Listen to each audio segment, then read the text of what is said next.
Buenas noches, bienvenidos nuevamente a la clase del Shiur de Tania. Estamos en nuestro encuentro número 12 y estamos en la mitad del capítulo 3.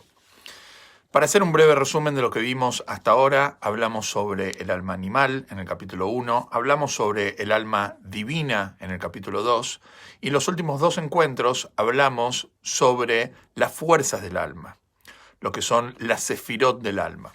Y empezamos a explicar las primeras dos fuerzas del alma, que son Jochma y Biná. La parte del alma que se ocupa en entender una idea y la parte del alma que se ocupa en desarrollar esa idea entendida. Estamos en la mitad de la segunda fuerza, esta fuerza de Biná, y hoy vamos a continuar con esto y vamos a ver también la tercera fuerza del alma. Pero, como siempre, les voy a compartir en los comentarios para que tengan para seguir de adentro el libro de Tania. Entonces lo van a poder seguir el libro en el capítulo 3. Entonces dice lo siguiente. Estoy en el renglón que dice, porque cuando el intelecto en el alma racional, dice así, porque cuando el intelecto en el alma racional contempla profundamente y se sumerge, como explicamos la vez anterior, contempla se refiere a Jochma, y se sumerge, esto ya lo habíamos leído, y se sumerge se refiere a Biná, extraordinariamente en la grandeza de Dios, o sea que la persona realmente se compenetra y profundiza en la grandeza de Dios, como Él llena todos los mundos, y también acerca cómo Él abarca todos los mundos, como explicamos la diferencia en la clase anterior, o cómo en su presencia, o como todo en la presencia de Dios, todo lo creado es considerado nada. Como explicamos que este es el concepto de Bitul Haolamot, la anulación de los mundos frente a Dios. Entonces, ¿qué es lo que va a pasar cuando la persona medite en esto, medite en la grandeza de Dios? Entonces nacerá y surgirá en su mente y su pensamiento la midá de reverencia por la majestad divina. Va a despertarse en él el temor a Dios, el respeto a Dios, para temer y ser humilde ante su bendita grandeza, que no tiene fin ni límite. Y también nacerá un miedo en su corazón. Hasta acá habíamos llegado la vez anterior. Vamos a continuar con este concepto. Y dice así.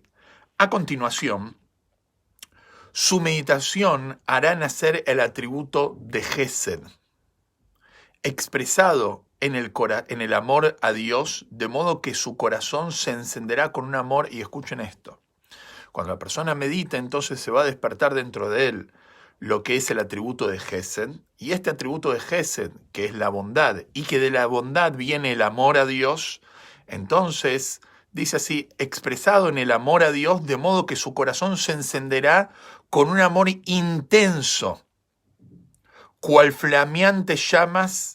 Se va a despertar el amor a Dios como un amor intenso como llamas. Rashpei Esh, dice el Alter Rebbe en hebreo. Como explicamos, o como vamos a explicar, en los capítulos mucho más adelante, los 40, 41, 42, el Alter Rebbe explica que la relación entre la persona y Dios se lo puede comparar con un ave. Y de la misma forma que un ave, está el cuerpo del ave, pero también están las alas del ave. Entonces, un ave sin alas no puede volar, y un ave con una sola ala tampoco puede volar, es un ave defectuoso.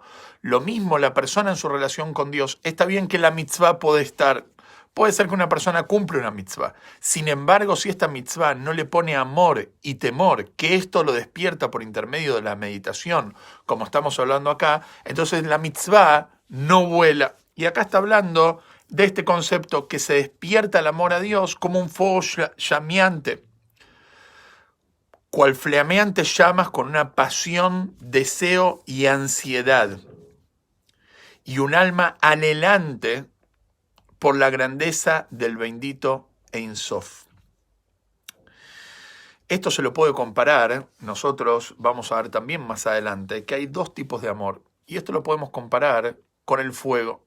Cuando nosotros hacemos una fogata, por ejemplo, o un asado, entonces, si vamos a prestar atención en el asado o en la fogata, al principio el fuego hace ruido. Pero cuando el fuego todavía está haciendo ruido, el fuego no está en su máxima temperatura. ¿Cuándo nosotros sabemos que el fuego llegó a su máxima temperatura? Cuando el fuego ya es silencioso. Esto es lo mismo que en el amor a Dios. Hay dos tipos de amor a Dios. Lo vamos a ver mucho más adelante. Abba Rabá y Abba de Tanugim. Vamos a ver de que hay un amor a Dios que hace ruido, que es un amor intenso, pero todavía no es el máximo amor. Hay un amor a Dios que directamente no hace ruido, que ese es el amor que estamos hablando ahora. El amor a Dios que no hace ruido, entonces es un amor como el fuego ya en el segundo nivel, cuando el fuego ya no hace ruido. Y esto lo podemos encontrar en la tefilá, la diferencia entre el Shema Israel y la Midá. El Shema Israel, cuando lo decimos con ruido, con pasión, con fuego que hace ruido. Sin embargo, la midá, cuando hacemos la midá, tiene que ser una midá silenciosa, tiene que ser un rezo silencioso, porque es el segundo nivel de amor. Es ese amor donde la persona ahí está quemándose internamente. Por eso en la midá, a pesar que es el máximo nivel de la escalera en la conexión de la tefilá, encontramos que es un rezo silencioso. Bueno, acá estamos hablando de estos dos niveles de amores, los vamos a ver más adelante. Entonces, estamos leyendo donde dice, con una pasión, deseo y ansiedad, y un alma anhelante por la grandeza del bendito Ein Sof. Esto es lo que se pretende con el término kalota nefesh. Esto es lo que realmente en los libros está explicado, el concepto de kalota nefesh. ¿Qué es kalota nefesh? Kalota nefesh es la extinción del alma. ¿Qué significa extinción del alma? Nosotros vemos con respecto a los hijos de Aarón, que se cuenta en la Torá, que los hijos de Aarón entraron al santuario, entraron al Mishkan y fallecieron. ¿Qué es lo que pasó? Dice Hasidut, explica el hasidismo, que los hijos de Aarón, cuando entraron al Mishkan, entraron de una forma que su objetivo era solamente espiritual. Su objetivo no era entrar para salir, sino que ellos entraron porque ellos sentían que su cuerpo era un impedimento en su conexión con Dios. Por eso al entrar, fallecieron. ¿Qué significa fallecer? Fallecer significa que el cuerpo se desprende, o mejor dicho, el alma se desprende del cuerpo. Eso significa kalota nefesh. Kalota nefesh significa que la persona siente un amor tan elevado que de alguna forma él siente que su cuerpo le está impidiendo conectarse con Dios, y de esa forma él fallece en esta conexión con Dios. Obviamente que cuando escuchamos esto, vamos a decir, ¿pero este es el objetivo? No, en absoluto. Vamos a ver más adelante en los últimos capítulos del Tania que el Alter Rebbe explica que el objetivo es acercarse a este nivel. Sin embargo, cuando la persona está sintiendo ese momento que está a punto de fallecer, ese momento donde el alma se está por separar del cuerpo, tiene que volver. Como se dice el concepto Ratzó Beshov, el acercamiento a Dios y el volver a la tierra.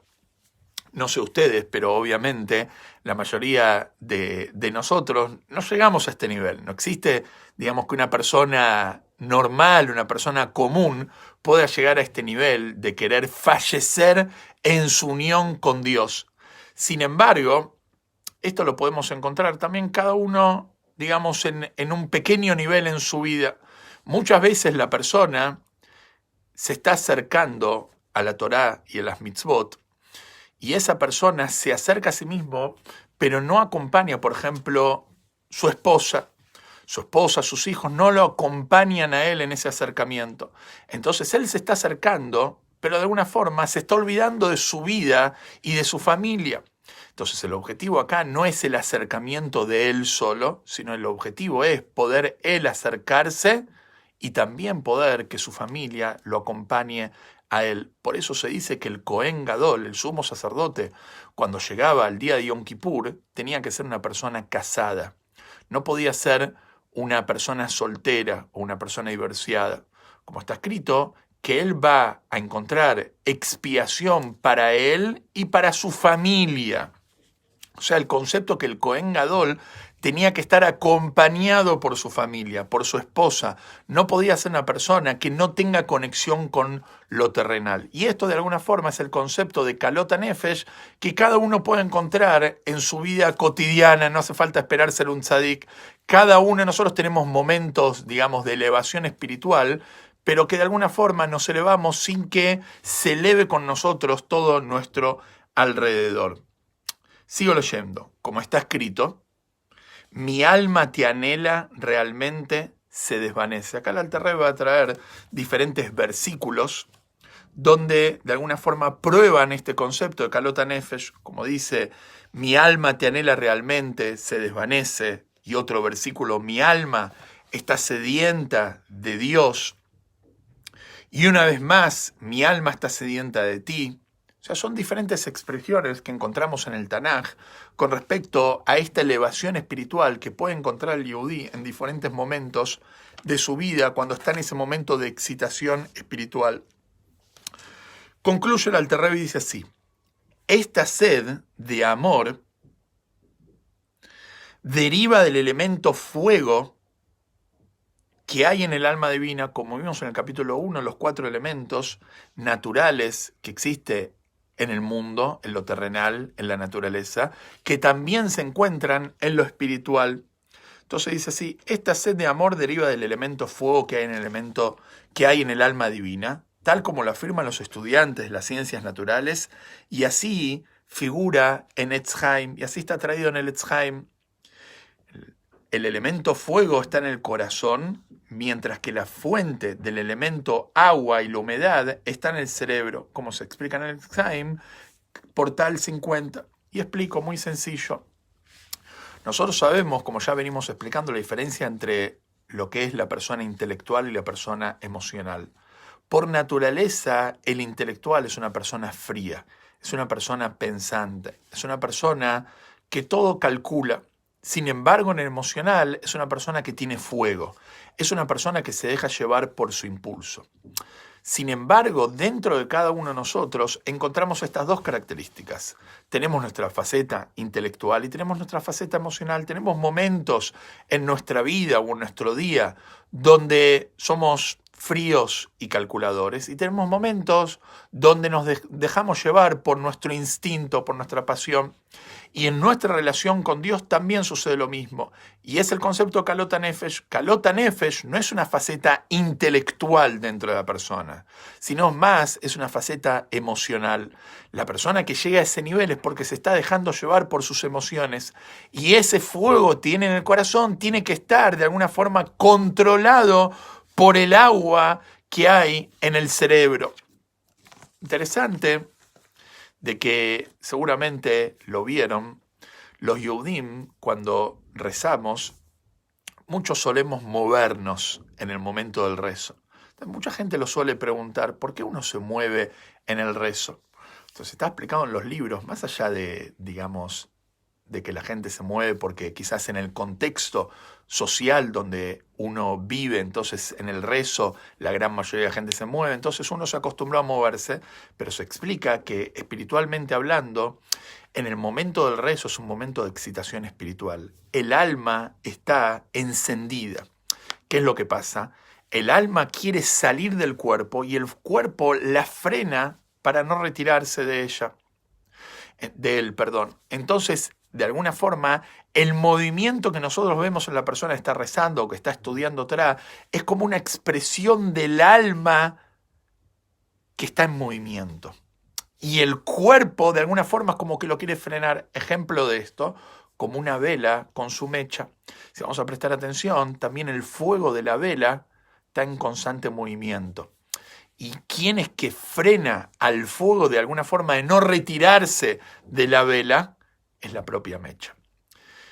Se cuenta un maíz de que en Rusia comunista habían personas que se hacían pasar por Yehudim, o Yehudim mismos, que eran, digamos, delatores, y que venían de alguna forma a delatar a las diferentes comunidades que clandestinamente, delito, se juntaban a rezar.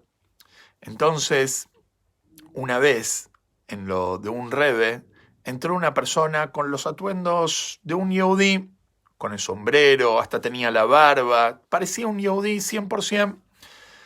Sin embargo, el rebe le dijo a uno de sus alumnos, esta persona es un espía. Y al final de cuentas, averiguaron y era un espía realmente.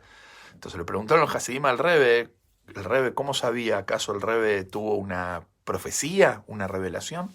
El Rebbe dijo, no, muy sencillo. Si prestaron atención a esta persona cuando rezaba, no se movía. Y no existe un yehudí que realmente esté rezando y que su alma no se esté moviendo. Y esa persona hacía que rezaba, pero le faltaba la esencia del rezo, que es la expresión del alma. Sigo leyendo. Entonces dejamos donde dice Etz Haim, portal 50, la fuente del elemento agua es el nivel de Jochma, como explicamos, es llamada el agua del alma divina, y concluye, las restantes 5 midot son todas ramificaciones y derivados del temor y del amor, como está explicado en otra parte.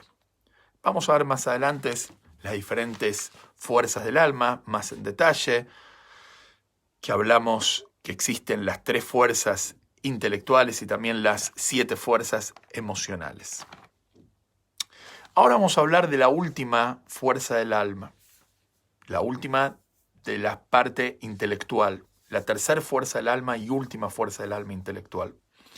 Pero antes quería contar un maise, quería contar una historia. En los comienzos del hasidismo,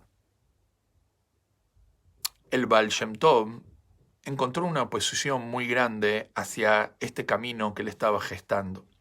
Sin embargo, en vida del Baal Shem Tov no hubo tanta oposición. Donde empezó la oposición, el Itnagdut, el movimiento de los Mitnagdim, de los opositores al hasidismo, fue principalmente la segunda generación del hasidismo, con el segundo Rebbe y padre del hasidismo, se llamaba el Maggid de Mezrich, el predicador de Mezrich. Para esa época había un gran opositor que se llamaba Reb Pinchas Horowitz, que lo llamaban, según el título de su libro, se llamaba el Baal HaFloe, el Baal HaFla, que era un rabino en Frankfurt. Y él había escuchado de los Hasidim y de todo el movimiento hasídico y del Maggid de Mezrich, y realmente él no creía que este era un movimiento fiel a la Torá. Entonces se tomó el trabajo de comprobarlo por sí mismo. Dicen que él viajó a Mezrich, y cuando entró a lo del Maggid, entonces, así directo, entró y se paró frente al Maggid y le dijo al Maggid que quería hablar con él de Torá. Entonces el Maggid le dijo, porque quería realmente saber si los Hasidim estudiaban Torá, porque el rumor decía que los Hasidim no estudiaban Torá, que lo único que hacían era Fabrengen. Entonces, el Baal HaFloe, Pinchas Horowitz, entró al Maggid y le dijo que quería hablar con él de Torá. Entonces el Maggid le dijo, ¿de qué quieres hablar? Dijo, quiero hablar de Gemara. Entonces el Maggid le dijo, mira, la verdad que no es mi tema la Gemara, la verdad yo mucho no sé de Gemara. Yo tengo un Hasid que sabe Gemara, ¿por qué no vas a hablar con él? Se llama Zushe. Si vas a ir a la casa, él te va a atender. Cuando el Baal HaFloe, Pinchas Horowitz, escuchó esto, se dio media vuelta y se fue. Y va a hablar con la persona que lo había traído y le dice, ¿te das cuenta? El Rebbe de los Hasidim, el Maggid de Mezrich, dice de que él no estudia Gemara, que él no sabe Gemara. Me voy de acá, es todo verdad lo que se dice sobre los Hasidim. Entonces el hombre que lo trajo le dijo, mira, ya venimos hasta acá. Y el Maggid te dijo que vaya a hablar con un Hasid que se llama Zushe. Vamos a hablar con el Hasid. Entonces va a hablar con el Hasid. Entonces le dice, ¿qué te trae por acá? Le pregunta al Hasid. Entonces el Baal HaFloe le dice, el Maggid me dijo que venga a hablar con vos de Gemara, que vos sabés estudiar Gemara. Entonces el Reb Zushe le dice, la verdad es que no sé por qué el Maggid te mandó a hablar conmigo, yo no sé estudiar Gemara, yo tampoco sé estudiar Gemara. ¿Cómo que no sabes? Me están tomando el pelo. Se da media vuelta y se va y se pone como loco. Ahora estos Hasidim son todos un desastre. Tenían razón al final la gente que habla mal de ellos. Entonces cuando Reb Zushe lo escucha, le dice, mira, vení, ¿sabes qué? Ya que vos sos un gran Talmid Jajam, un gran estudioso de la Torá, me gustaría hacerte una pregunta. Sí, pregúntame, yo soy un Talmid Jajam. Me gustaría hacerte una pregunta de una Gemara que yo estudié que mucho no entendí. Pregúntame. Entonces le dice, en la Gemara, en el Talmud, en Brajot, se cuenta de que un talmudista ahí, se llamaba Rabashi, dice que cuando una persona está rezando y son 9 las personas que están rezando y le falta 1 para el minyan, entonces el Arón Kodesh, el armario donde se guarda la Torá, es el 10º que cuenta para el minyan. Entonces ahí la Guemará dice, ¿pero acaso un Aarón es una persona para contar para minyan? Entonces Rabashi ahí dice, no, es verdad, y cambia de tema. Entonces le pregunta a Reb Zushe, al Baal HaFlo, le pregunta, no entiendo, ¿cómo a Rabashi se le va a ocurrir un pensamiento así, que un Aarón puede contar para minyan como una persona? Entonces el Baal HaFlo se queda pensando, dice, tenés razón, es una buena pregunta, no sé la respuesta. ¿Vos qué pensás? Entonces Reb Zushe le dice lo siguiente, puede haber una persona que sea como un Aarón, que esté lleno de Torá, que sepa mucho Torá, pero no es una persona. ¿Vos querés ser una persona? Quédate en Mezrich con nosotros y vas a aprender a ser una persona. Y el Baal HaFlo entendió el mensaje, que uno puede estar lleno de conocimiento, pero el conocimiento no necesariamente me lleva a ser una persona como tengo que ser. O sea que el conocimiento no necesariamente me compromete en lo actitudinal. No porque yo sé que es malo fumar, voy a dejar de fumar. No porque yo sé la ley significa que la voy a cumplir.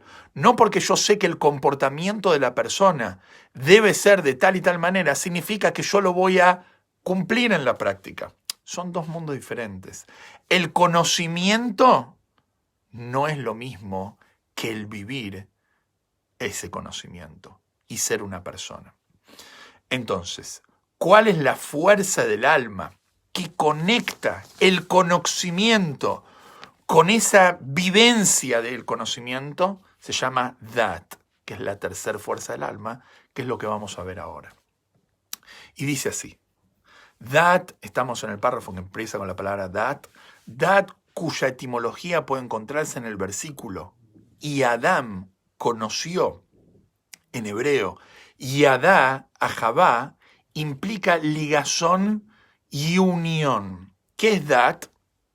Entonces la Torá cuenta que cuando Adán y Eva, Adán y Javá, se unieron íntimamente, utiliza la palabra Yadá. ¿Qué es Yadá? Yadá es conocer.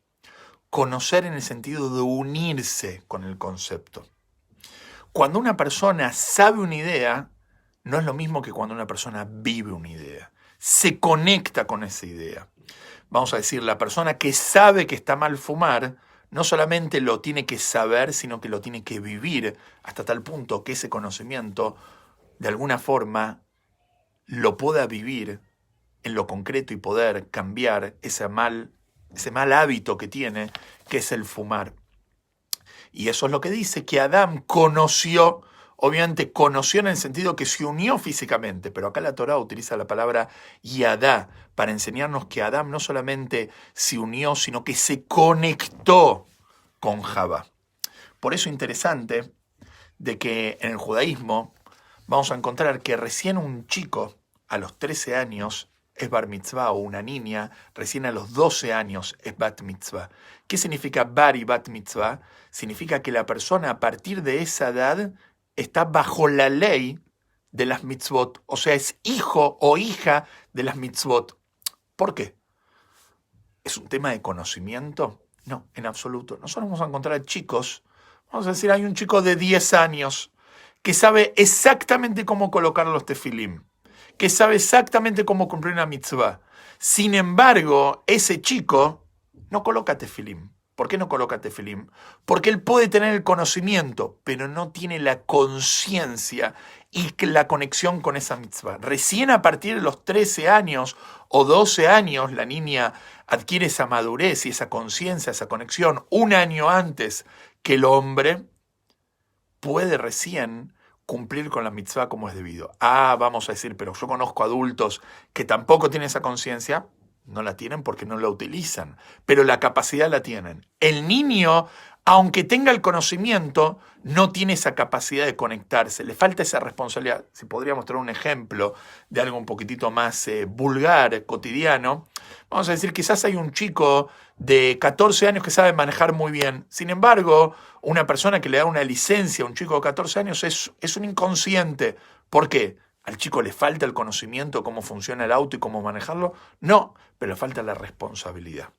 Recién a los 18 años podemos decir que la mayoría de la gente toma esa responsabilidad. Hay gente que tiene 20, 40 años y no es responsable del volante. No es responsable porque no quiere serlo, pero tiene la capacidad de ser responsable. Entonces, este es el concepto de Dat. Dat, vamos a seguir adelante, dice así: esto aplicado a Dat del alma divina significa unir la mente propia, o sea, conectar la mente, conectarme con la idea, con un lazo firme y fuerte. Fijar firmemente el pensamiento en la grandeza del bendito En Sof, o sea, que la persona no solamente conozca la idea, medite en la idea, pueda vivir la idea, maquinarse con la idea. No es lo mismo cuando una persona, vamos a decir, lee un libro y lo leyó, que una persona cuando se metió en el libro. Cuando una persona sabe algo, cuando la persona está constantemente pensando en eso. Eso es Dat. Dat es conectarse con la idea. Como continúa, sin desviar la mente de ello, sin desviar la mente, como una persona cuando está preocupado por algo, que está todo el tiempo pensando en eso. Porque aún aquel que es sabio, y escuchen esto, porque aún aquel que es sabio y comprensivo en la grandeza del bendito En Sof, a una persona que tiene un conocimiento espiritual muy profundo, a menos que aplique su Dat y fije su pensamiento firme y perseveramente en su comprensión de la grandeza de Dios, no producirá en su alma genuino temor y amor. Va a despertar amor y temor a Dios, pero no va a ser genuino, no va a ser verdadero, no va a tener sostén ese amor y temor a Dios, sino únicamente vanas fantasías. Cuando una persona, vamos a decir, tiene un conocimiento de algo, pero no lo meditó, todavía él realmente no vive la idea. Pero él va a decir, pero no lo siento. Es todavía una fantasía, no es real, no está viviendo eso. Por lo tanto, concluye el Alter Rebbe, Dat proporciona la sustancia, se refiere al sostén, y la vitalidad de las midot. ¿Vos realmente querés sentir algo por Dios? Tenés que pensar en él, como hablamos la vez anterior. No es lo mismo una persona que sabe que existe un Dios que una persona que vive constantemente a Dios. Por eso las mitzvot, de alguna forma, son un recordatorio de Dios. Porque una persona que solamente cree en Dios, pero no cumple con sus preceptos, entonces esa persona sabe que hay un Dios, pero no es algo en su vida cotidiana. Cuando, sin embargo, yo incorporo las mitzvot en mi vida, entonces como kasher, coloco tefilim, tengo mezuzá en mi casa. ¿Qué son esas mitzvot? Recordatorios de Dios. La mezuzá es para recordar que hay un Dios que protege mi casa. El kashrut es para recordar que hay un Dios que me ordena cuidar mi dieta en la comida.